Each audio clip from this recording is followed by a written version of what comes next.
इय्याका नअबुदु व इय्याका नस्तईन। मेरे 18,000 के नौजवानों, बुजुर्गों और खास तौर पे जो मेरी बहनें आई हुई हैं,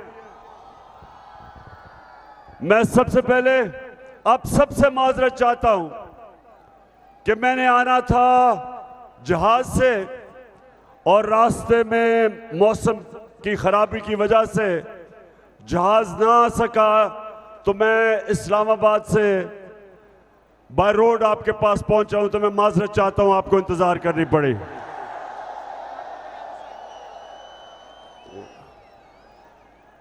तो मैं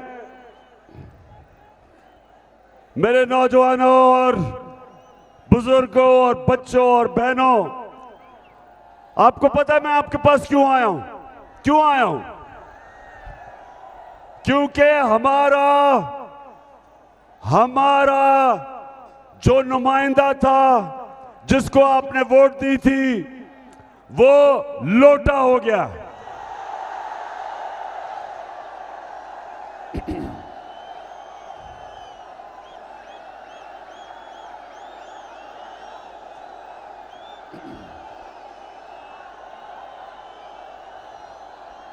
माशाअल्लाह,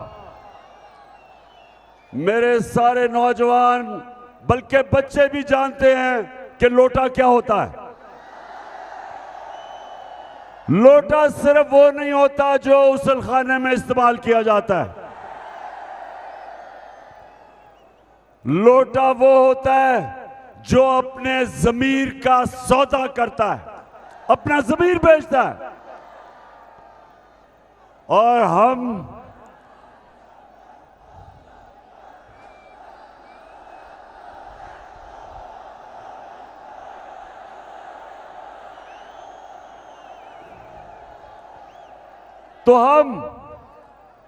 सारी पाकिस्तान की कौम गैरतमंद कौम है। हम वो कौम है, सब गौर से सुन लो, वो दुनिया के सबसे अजीम लीडर इंसान मोहम्मद मुस्तफ़ा नबी सल्लल्लाहु अलैहि वसल्लम, हम उसकी उम्मत हैं। ये मुल्क बना था एक बहुत बड़े अल्लाह के सामने, हमने वादा किया था, और वही हमारा कलमा है कि पाकिस्तान का मतलब क्या, और उसके साथ एक तो इस मुल्क का मतलब यानी इसका मतलब कि ला इलाहा इल्लल्लाह, कि अल्लाह, हम कभी किसी के सामने झुकते नहीं और अपने ज़मीर का सौदा नहीं करते, क्योंकि अल्लाह अल हक है। मुसलमान के ज़मीर की कोई कीमत नहीं होती, क्योंकि हम सच और हक पे खड़े होते हैं। और दूसरी चीज कि मेरा तेरा रिश्ता क्या, और इसका मतलब ये कि खैबर से लेके, कोयटा से लेके, ग्वादर से लेके, कराची से लेके, सारे पाकिस्तान के अंदर हमारा आपस में रिश्ता ला इलाहा इल्लल्लाह है। हम सब अल्लाह को मानते हैं और किसी और को खुदा नहीं मानते। लोगों की मुख्तलिफ ज़बानें हैं, सिंधी, पश्तो, उर्दू, पंजाबी, बलोच, लेकिन हमारा रिश्ता सिर्फ जो नारे पे पाकिस्तान बना था, ला इलाहा इल्लल्लाह, ये हमारा रिश्ता है सबका, चाहे गरीब हो, चाहे अमीर हो, कमजोर, ताकतवर, हमारा रिश्ता ये है। लेकिन मेरे 18,000 के लोगों, हम इसको पहचान नहीं सके, इस रिश्ते को नहीं पहचान सके। और यही वजह है कि ये मेरा मुल्क आज एक अजीम मुल्क नहीं बन सका।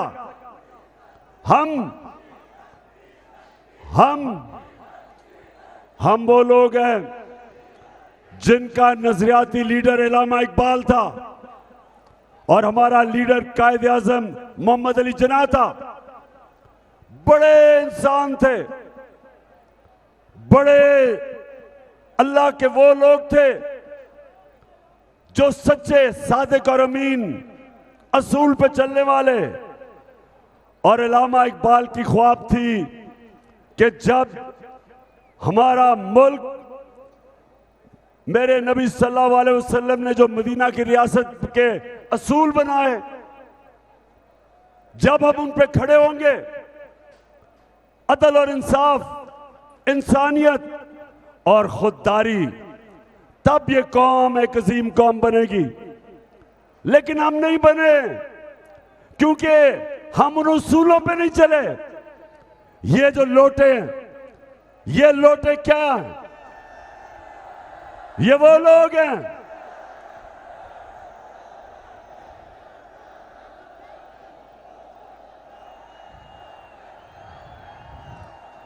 लोटे वो हैं जो पैसे लेके अपनी जिन लोगों से, हल्के के लोगों से वोट लेके आए, पैसे लेके उन लोगों की वोट बेचते हैं।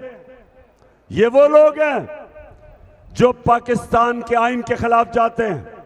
ये वो लोग हैं जो उस मुल्क से गद्दारी करते हैं।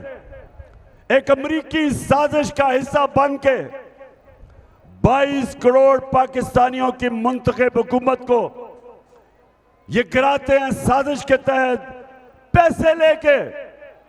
और इनके साथ इस मुल्क के मीर जाफर और मीर सादिक मिल जाते हैं और मिलके एक अमरीकी साजिश के तहत पाकिस्तान के बड़े बड़े डाकुओं को मुल्क पे मुसल्लत कर देते हैं। इसलिए लो ना, बैठो, चुप करके बैठो। इसलिए सुनो, मेरे नौजवानों, गौर से सुनो। इसलिए ये इतवार को जो इलेक्शन आ रहा है, ये हमारे मुल्क के मुस्तकबिल का फैसला करेगा। मैं आज सबकी ड्यूटी लगा रहा हूं कि आप सब ने पूरा जोर लगाना है। आपने घर घर जाके लोगों को निकालना है। मेरी बहनों, आपने भी घर घर जाके लोगों को निकालना है, क्योंकि हमने ये इलेक्शन इसलिए जीता है, इस मुल्क के मुस्तकबिल के लिए, अपने नौजवानों के लिए, बच्चों के मुस्तकबिल के लिए। इन चोरों से इस मुल्क को बचाना है, अमेरिकनों के गुलामों से इस मुल्क को बचाना है। बताओ मुझे, आप सब इसमें पूरी तरह शिरकत करोगे?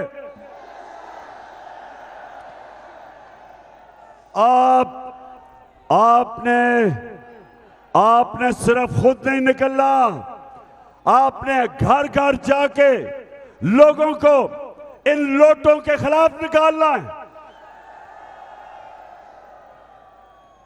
और मेरी बहनों, आपने भी, और खास तौर पे औरतों के पोलिंग स्टेशन के ऊपर ये धांधली करते हैं, आपने खास तौर पे औरतों के पोलिंग स्टेशन को संभालना है। अब देखिए हमारा मुल्क का हाल, जरा सुने मेरी बात, कि हम इस वक्त इलेक्शन में, हमें तो सिर्फ, अगर ये बाहर इलेक्शन होता, ये यूरोप में इलेक्शन होता, अमेरिका में इलेक्शन होता, ऑस्ट्रेलिया में होता, तो इस वक्त हम सिर्फ एक चीज सोच रहे होते कि हमने लोगों को निकालना कैसे है, वोट कैसे दिलवानी है। लेकिन हम क्या सोच रहे हैं आज, कि कैसे हमने ये नून लीग डाकुओं की धांधली, कैसे अपने वोटों को इनकी धांधली से कैसे बचाना है। ये हमारा लोग सारा वक्त हम बैठे हैं, अपने पोलिंग एजेंट्स को बता रहे हैं कि कैसे आपने धांधली रोकनी है, किन किन तरीकों से ये धांधली करते हैं। औरतों के पोलिंग स्टेशन पे कैसे ये पैसे देते हैं रिटर्निंग ऑफिसर को, कैसे कैसे ये जाली वोट डालते हैं, कैसे ये डबल स्टैंप लगवा के तो किसी को हराते हैं।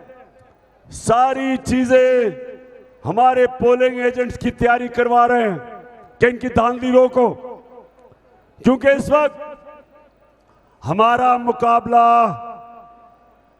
मुकाबला ये लोटो से नहीं है।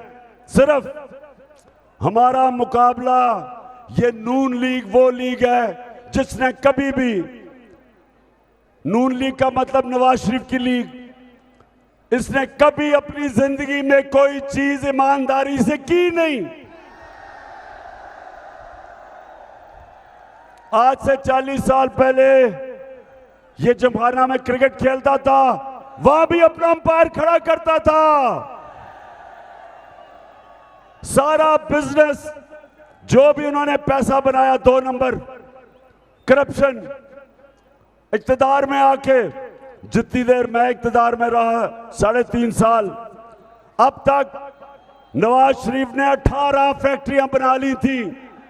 सरकारी बैंकों से पैसे लिए, फैक्ट्रियां बनाई, पैसे वापस नहीं किए और अपने इक्तदार में आके सब कुछ माफ करवा लिया। ये इनकी बिजनेस थी। और उससे हुआ क्या? बिल्कुल चोर है ये।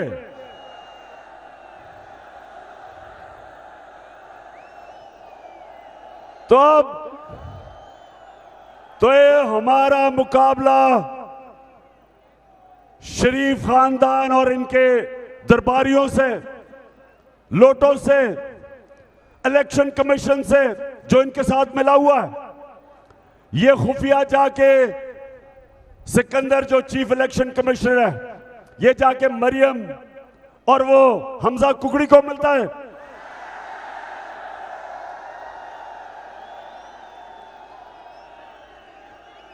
छुपके मिलता रहा है। और उसके अलावा एक मिस्टर एक्स बैठा हुआ है लाहौर में, और एक उसने मिस्टर वाई को भिजवाया हुआ है मुल्तान में। ये भी तैयारी कर रहे हैं। इनको हुक्म मिला है कि हर तरह तुमने इन चोरों को इलेक्शन जिताना है। और दूसरी तरफ सारी कौम खड़ी है हमारे साथ। हमने नौजवानों, हमने मिलके इनको ऐसे इलेक्शन हराना है जिस तरह एक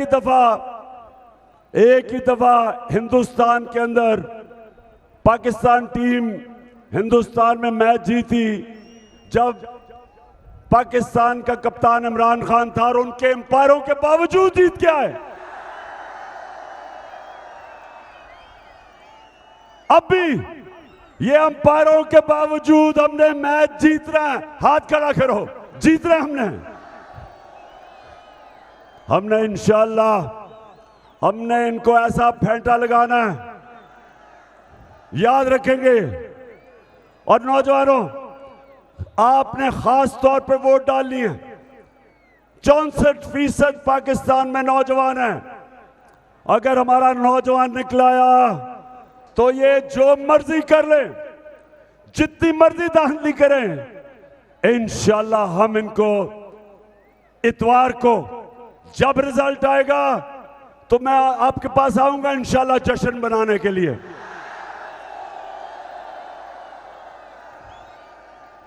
मैंने बड़ी कोशिश की जब मैं हुकूमत में था कि हम साफ और शफाफ इलेक्शन करवाएं पाकिस्तान में। मैंने 2.5 साल से कोशिश करता रहा कि इलेक्ट्रॉनिक वोटिंग मशीन पाकिस्तान में लेके आए। इलेक्ट्रॉनिक वोटिंग मशीन क्या होती है? जैसे ही दबाते रहते हैं बटन, जिस तरह आप मार्केट में जाते हैं, आप सब्जी खरीदते हैं या चीजें खरीदते हैं, वो दबाता है और फिर वो आखिर में बटन दबाता है, रिजल्ट आ जाता है, पैसे आ जाते हैं, कितने पैसे। उसी तरह इलेक्ट्रॉनिक वोटिंग मशीन हिंदुस्तान में भी है, ईरान में भी है। हमने बड़ी कोशिश की कि यहां भी अगर इलेक्ट्रॉनिक वोटिंग मशीन आ जाएगी तो ये जो सारा जो धांधली का निजाम है, हम भी दुनिया की तरह साफ और शफाफ इलेक्शन करवाएंगे। लेकिन ये जो दो खानदान पिछले 35 साल से पाकिस्तान पे मुसल्लत है, इन्होंने 32 साल मिलकर दोनों ने हुकूमत की है। इन दोनों ने हर जगह जाली वोटें बनाई हुई हैं। जितनी भी मैंने कोशिश की, इन्होंने इलेक्ट्रिक वोटिंग मशीन की पूरी मुखालफत की और इनके साथ मिल गया चीफ इलेक्शन कमिश्नर, इसने भी पूरी मुखालफत की। हालांकि इलेक्शन कमीशन का तो काम है साफ और शफाफ इलेक्शन, उसने भी पूरी कोशिश की और ना आने दी इलेक्ट्रॉनिक वोटिंग मशीन, सिर्फ इसलिए कि ये इजाजत दे, मौका दे धांधली का। और वो भी लोग जो पावर में बैठे हैं इस मुल्क में बड़ी देर से, वो भी जो इलेक्शन को देखते हैं कि जिधर मर्जी रिजल्ट करवा दें, उन्होंने भी नहीं मशीन आने दी। और उसका नतीजा आज ये है कि हमारा सारा वक्त लग रहा है कि हमने इस इलेक्शन में इतवार को इनकी धांधली कैसे रोकनी है। ये हमारा सारा वक्त लग रहा है। ये हमारे मुल्क के लिए बाइस शर्म है। वो मुल्क, वाहिद मुल्क जो इस्लाम के नाम पे बना था, और हमारे मुल्क में ये सारी कौम के सामने जो भी इलेक्शन होता है, जो भी 1970 के इलेक्शन के बाद जो इलेक्शन होता है, उसमें धांधली होती है या जो हारने वाला है वो मानता नहीं है इलेक्शन। इसलिए मैंने कोशिश की थी, क्योंकि मैं वो कप्तान था जो क्रिकेट की 200 साल तारीख में पहला कप्तान था जो न्यूट्रल अंपायर लेके आया। उसी तरह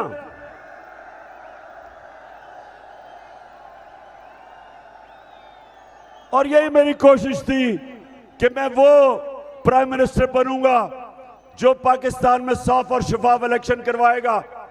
लेकिन इन दोनों पार्टीज ने उसकी मुखालफत की और इनके साथ मिल गया इलेक्शन कमिश्नर। ये है हमारी बदकिस्मती। ईमानदारी से नहीं आपको चलने देते।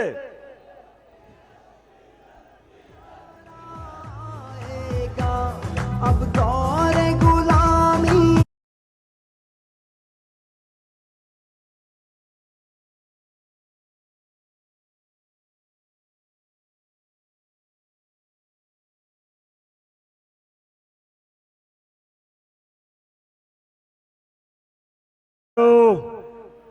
एक तो मुझे ये अफसोस है कि इन्होंने मशीनें नहीं आने दी।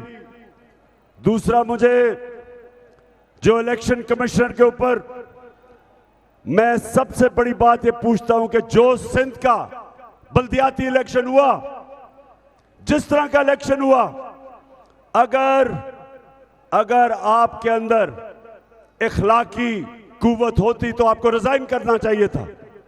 पहले तो इलेक्शन जिस सतह की धांधली हुई, इनके साथ जो इत्तेहादी हैं JUI और MQM, उन दोनों ने भी कहा धांधली हुई। और 15% सीटों के ऊपर बिला मुकाबला इसलिए हुआ कि पुलिस का इस्तेमाल किया गया।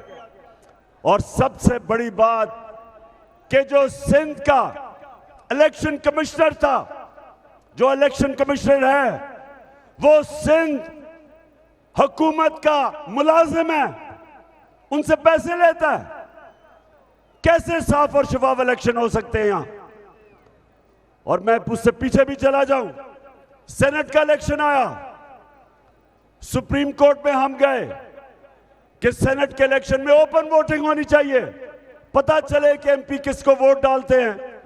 क्योंकि 30 साल से सेनेट के इलेक्शन पे पैसा चलता है, MPs अपनी वोट बेचते रहे हैं, करोड़ों रुपया इलेक्शन पे रिश्वत देने पे लगता है। हम सुप्रीम कोर्ट के पास गए, हम कैसे ओपन वोटिंग होता कि पता चले कि MPs किसको वोट डालते हैं। सुप्रीम कोर्ट ने कह दिया कि वोट की निशानदेही करनी चाहिए, इलेक्शन कमीशन को कह दिया। ये इलेक्शन कमिश्नर था, इसने नहीं किया।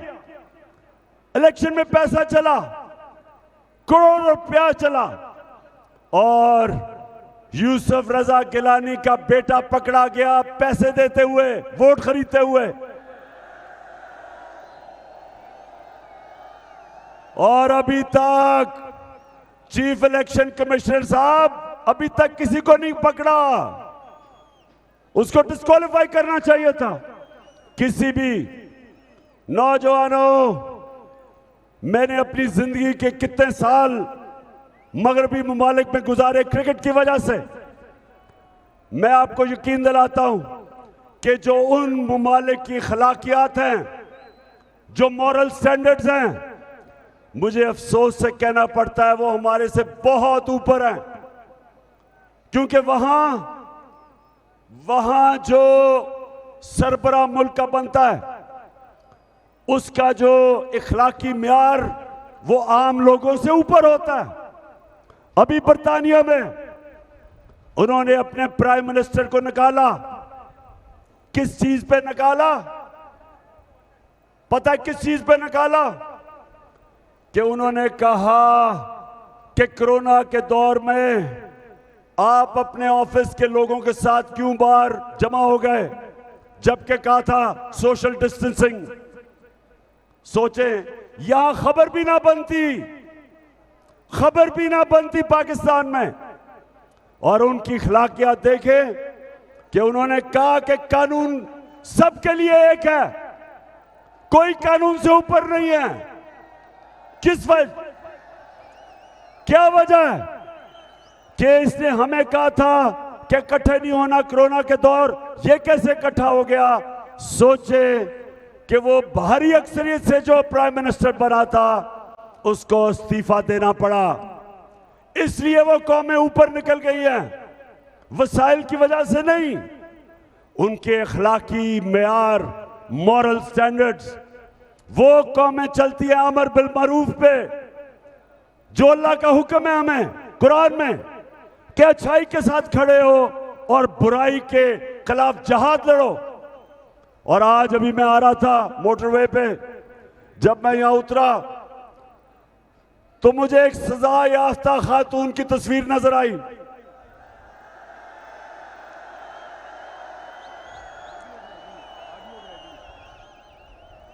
और उसके साथ तस्वीर मैंने किसकी देखी?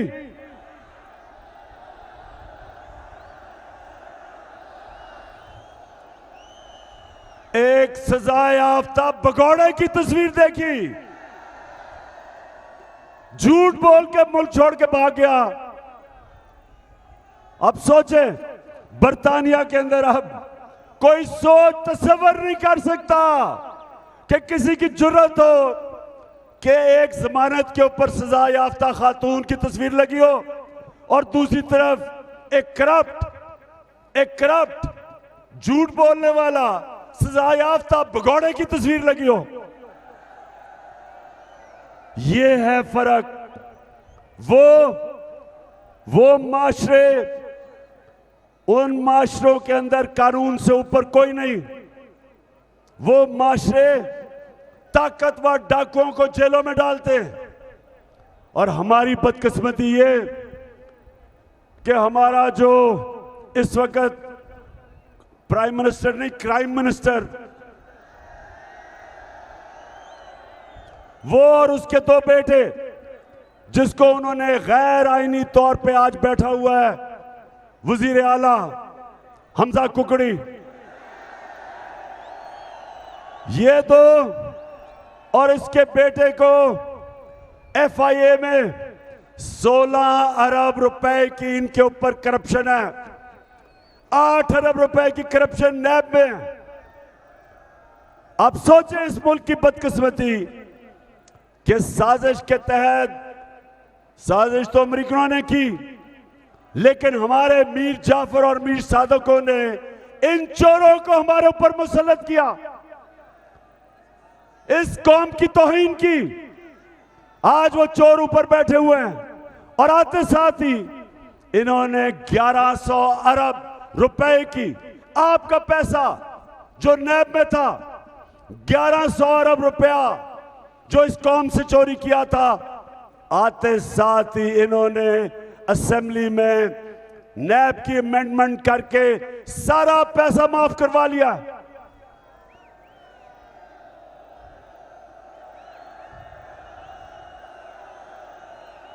मेरे नौजवानों, सुन लो मेरी बात। मेरे नबी सल्लल्लाहु अलैहि वसल्लम ने कहा था, ये सब सुन लो, उन्होंने कहा था तुम्हारे से पहले बड़ी कौमें तबाह हुई। उन्होंने बताया कि तबाह हुई, कैसे तबाह हुई? तबाह ऐसे हुई कि कंगाल हो गई, उनके पास पैसा खत्म हो गया, बैंकरप्ट हो गई। और उन्होंने कहा जो कौमें तबाह हुई तुम्हारे से पहले,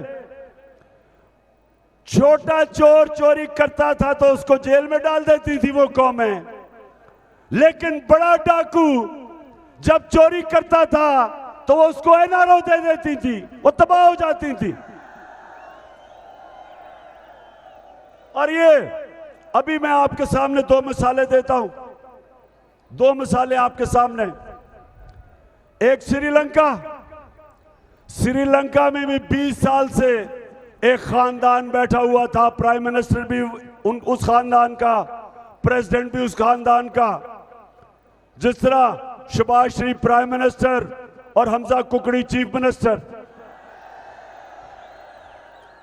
जिस तरह वहां सिंध के अंदर एक ही खानदान, जरदारी खानदान, उसकी बहन, उसका बेटा, वो सारा सिंध के ऊपर बादशाह बने हुए हैं। इसी तरह श्रीलंका में एक खानदान 20 साल से हुकूमत कर रहा था। क्या हुआ? वो पैसा चोरी चोरी करके बाहर भेज रहे थे। आज तस्वीरें छपी हैं कि उस खानदान ने कितने अरबों अरबों रुपया मुल्क से बाहर महलात लिए हुए हैं, प्रॉपर्टीज ली हुई हैं, मुख्तलिफ जगह के ऊपर सरमायाकारी की हुई है मुल्क से बाहर। तो वो अरबोपति बनते गए और श्रीलंका का दिवालिया निकल गया। आज उनके पास पैसा नहीं तेल खरीदने के लिए। श्रीलंकन भूखे जा रहे हैं क्योंकि उनकी लीडरशिप ने चोरी कर करके उनका मुल्क तबाह कर दिया।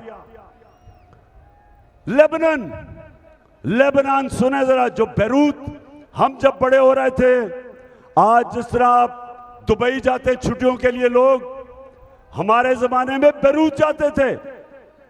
उधर भी उनके हुक्मरान, उन्होंने जब चोरी शुरू की तो आज बैरूत का यह हाल है कि 70% लोग गुर्बत की लकीर से नीचे चले गए। तो नबी ने, मेरे प्यारे नबी सल्लल्लाहु अलैहि वसल्लम ने जब कहा था कि वो कौम जो इंसाफ नहीं करती, इंसाफ का मतलब क्या है कि ताकतवर और कमजोर के लिए एक कानून जिस कौम में नहीं है वो तबाह हो जाती है। एक कौम जब मदीना की रियासत मेरे नबी सल्लल्लाहु अलैहि वसल्लम ने बनाई थी तो उसकी बुनियाद रखी थी अदल और इंसाफ पे। उन्होंने कहा मेरी बेटी भी अगर चोरी करेगी उसको सजा मिलेगी, कोई कानून से ऊपर नहीं। और ऐसे दुनिया का सबसे एक अजीम कौम खड़ी हुई, दुनिया की इमामत की उन्होंने, अदल और इंसाफ। और आपके सामने ये जो साजिश के तहत डाकुओं को हमारे ऊपर बिठाया है, ये हमारी कौम की बर्बादी है। ये ऊपर रह गए, ये और पैसा बनाएंगे। पहले भी इन्होंने अपनी चोरी माफ करवाई थी, जनरल मुशर्रफ के जरिए एनआरओ लिया था। अब ये दूसरी दफा इन्होंने अपनी चोरी माफ करवाई है और फिर तैयार हो जाएंगे फिर से मुल्क को लूटने के लिए। इसलिए आप सबको मैं आज पैगाम दे रहा हूं कि ये जो जंग है ये इमरान खान की जंग नहीं, ये इलेक्शन नहीं है, ये जहाद है। ये हकीकी आजादी की जहाद है। और दूसरी चीज, जितना जब से ये शहबाज शरीफ आया, यहां ऐसे ऐसे लोग थे, वो समझते थे ये जी कोई बहुत ही बड़ा कोई अफलातून है। वो गलत फहमी में थे कि शहबाज शरीफ जब 50 अरब रुपए के इश्तिहारों के अंदर अपनी तरक्की दिखा रहा था तो नादान समझे कि कोई वाकई बहुत बड़ी चीज है। तो अब सारी कौम के सामने दूध का दूध पानी का पानी हो गया, महंगाई आसमानों पे और माइशत जमीन पे। लेकिन उससे भी बुरी चीज, इसने हमारी खुददारी खत्म करने की पूरी तरह कोशिश कर रहा है। एक वो खुददार कौम, गैरतमंद कौम, उसका ये प्राइम मिनिस्टर बन के जरा ये सुने ये क्या कहता है, सुने जरा। मैं सऊदी अरब से होके आया हूँ, मैं यूएई के होके, अभी मैं तुर्की होके आया हूँ, और मैंने उन भाइयों को कहा कि आप हमारे बड़े अजीम भाई हैं, हमेशा आपने हमारी मदद की। और मैंने यही कहा जब मैं आया हूँ तो आप समझेंगे शायद ये मांगने आया है, मैं मांगने नहीं आया, लेकिन मजबूरी है हमारा। जिस तरह माजी में 75 साल में आपने हमारा हाथ बटाया है, कुछ ऐसा आप हाथ बटा दें। तो मैंने कहा मैं वादा करता हूं कि इंशाअल्लाह हम पूरी कौम हम मिलकर दिन रात मेहनत करेंगे, पसीना कराएंगे, अपने पाँव पे खट। मैं सऊदी अरब से होकर आया हूं, मैं यूएई। अब मैं ये आपसे पूछता हूं, 18 हजारी वालों, मैं आपसे पूछता हूं, क्या हम भिखारी हैं? और कहता आप 75 साल से हमारी मदद कर रहे हैं। ओ अहमक, ओ बेवकूफ आदमी, चेरी ब्लॉसम, बूट पॉलिश, ये हमारी मदद कोई नहीं कर रहा। जो पैसा आता है वो तो आपकी जेबों में या आपके बड़े बड़े लंदन में महलात में चला जाता है, या जरदारी के उसका जो बाहर पैसा रखा है या तो उधर चला जाता है। ये कौम तो ये यहां से लोग जाते हैं, मेहनत करते हैं, हमारे मेहनत कश पाकिस्तानी 18-18 घंटे काम करते हैं बाहर, वो पैसा भेजते हैं पाकिस्तान जिसमें मुल्क चलता है। और ये डाकू ऊपर से यहां से पैसा चोरी करके, मनी लॉन्ड्रिंग करके मुल्क से पैसा बाहर भेज देते हैं और फिर कहते हैं जी हमें मांगने तो नहीं आया।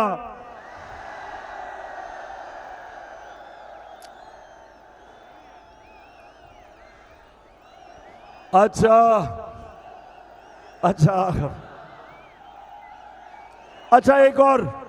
एक और सुन ले जरा।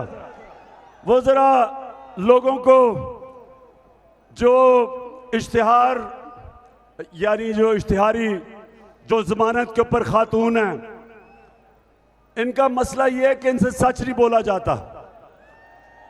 एक जब 1965 की जंग थी, आप तो पैदा नहीं हुए होंगे, तो उस वक्त एक होता था हिंदुस्तान का रेडियो आकाशवाणी।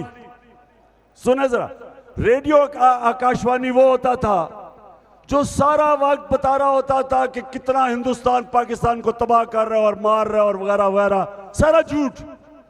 ये आजकल नून लीग के रेडियो आकाशवाणी है। अच्छा जरा सुने जरा इसका, सुने। मुझे समझ नहीं आई कि मेरी और मेरी वालदा की और बहन भाइयों की प्रॉपर्टीज ये कहाँ से निकाल के ले आए हैं। मेरी सेंट्रल लंदन में प्रॉपर्टीज तो दूर की बात है, मेरी पाकिस्तान में भी कोई प्रॉपर्टी नहीं है। मेरे नाम पाकिस्तान में कोई प्रॉपर्टी नहीं है। ये बस। अच्छा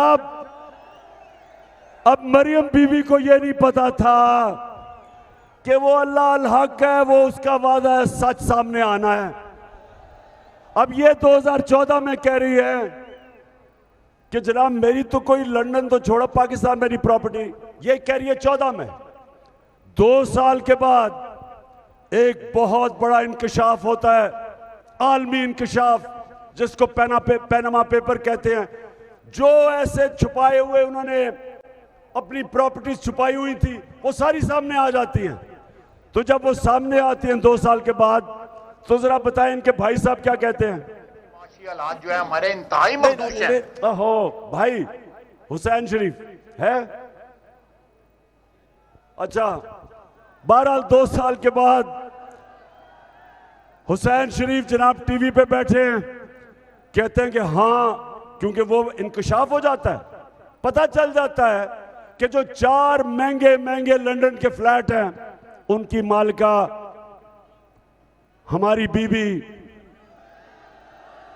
हम तो एहतराम करते हैं औरतों का। मरियम बीबी के नाम कहता जी ये 4 लंदन के बड़े बड़े फ्लैट ये मरियम बीबी के नाम पे है। वो 2 साल पहले कह रही है कि मेरी लंदन तो छोड़ो पाकिस्तान प्रॉपर्टी नहीं है।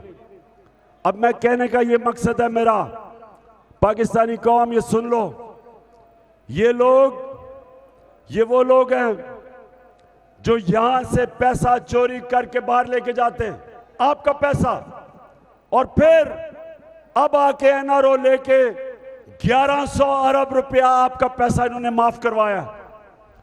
इसलिए इतवार को आप सब ने निकलना है, लोगों को निकालना है। वादा करो लोगों को निकालोगे।